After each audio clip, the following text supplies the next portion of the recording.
Chhattisgarhi video देखने के लिए हमारे चैनल को सब्सक्राइब करें और दबाएं इस बेल आइकन को ताकि हमारे वीडियो के नोटिफिकेशन आपके पास पहुंचे सबसे पहले।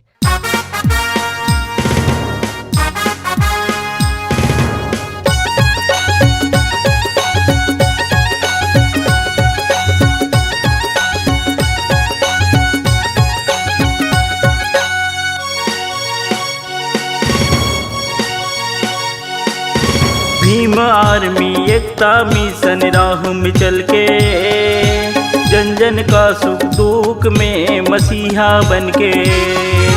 भीम आर्मी एकता मिशन राह में चल के जन जन का सुख दुख में मसीहा बन के। बाबा साहब का नारा है पढ़ लिख कर आगे बढ़ना है। बाबा साहब का नारा है पढ़ लिख कर आगे बढ़ना है। नहीं झुकेंगे नहीं मत हारेंगे।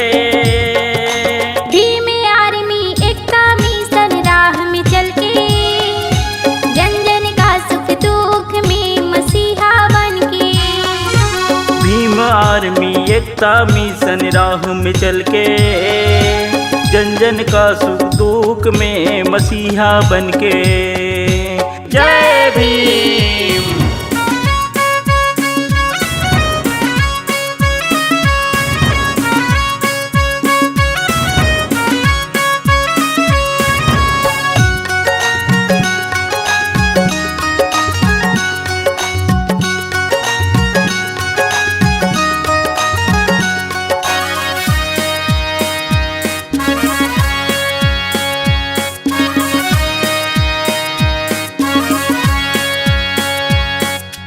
बाबा साहब ने दी है हमें संविधान, इसमें बसी है हम सबकी जान।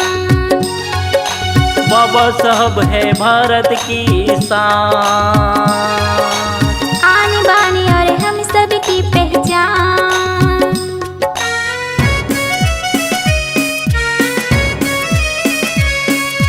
बाबा साहब ने दी है हमें संविधान, इसमें बसी है हम सबकी जान।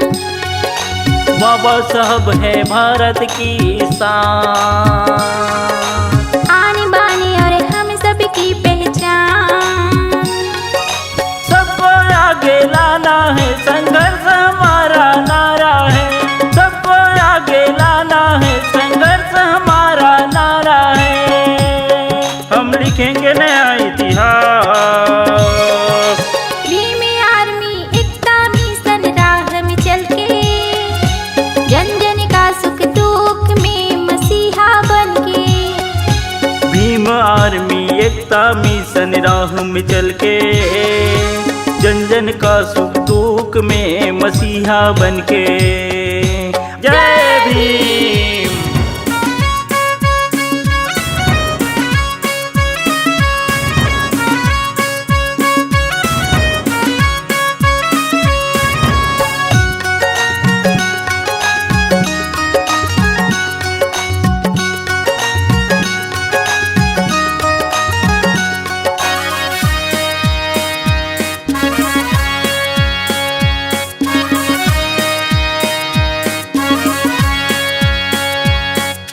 भेदभाव को छोड़कर जियो सबके लिए।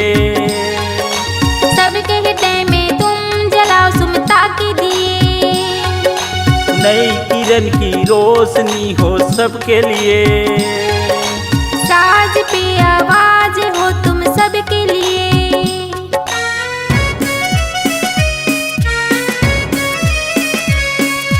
भेदभाव को छोड़कर जियो सबके लिए। सबके हृदय में तुम जलाओ सुमता के दिए। नई किरण की रोशनी हो सबके लिए। साज पे आवाज हो तुम सबके लिए। भीम का नारा गुजे संसार, सुख का दीपक जले घर बार। भीम का नारा गुजे संसार, सुख का दीपक जले घर बार। सुख का नया किरण हम लाएंगे। भीम आर्मी एकता मिशन राह में चल के जन जन का सुख दुख में मसीहा बन एकता मिशन राह में चल के, जन जन का सुख दुख में मसीहा बन के। बाबा साहब का नारा है, पढ़ लिख कर आगे बढ़ना है। बाबा साहब का नारा है, पढ़ लिख कर आगे बढ़ना है। नहीं झुकेंगे, नहीं मत हारेंगे। भीम आर्मी एकता मिशन राह में चल के, जन जन का सुख दुख में मसीहा बन के। भीम आर्मी एकता मिशन राह में चल के, जन जन का सुख दुख में मसीहा बन के। जन जन का सुख दुख में मसीहा बन के। जन जन का सुख दुख में मसीहा बन के। जन जन का सुख दुख में मसीहा बन के। अगर आप अपनी आवाज को एक नया आयाम देना चाहते हैं तो चले आइए मल्टी ट्रैक डिजिटल रिकॉर्डिंग के लिए संपर्क करें HK म्यूजिक कंपनी, कोटा डबरी, चांपा, छत्तीसगढ़। मोबाइल नंबर है 9329238487 और 8085380339।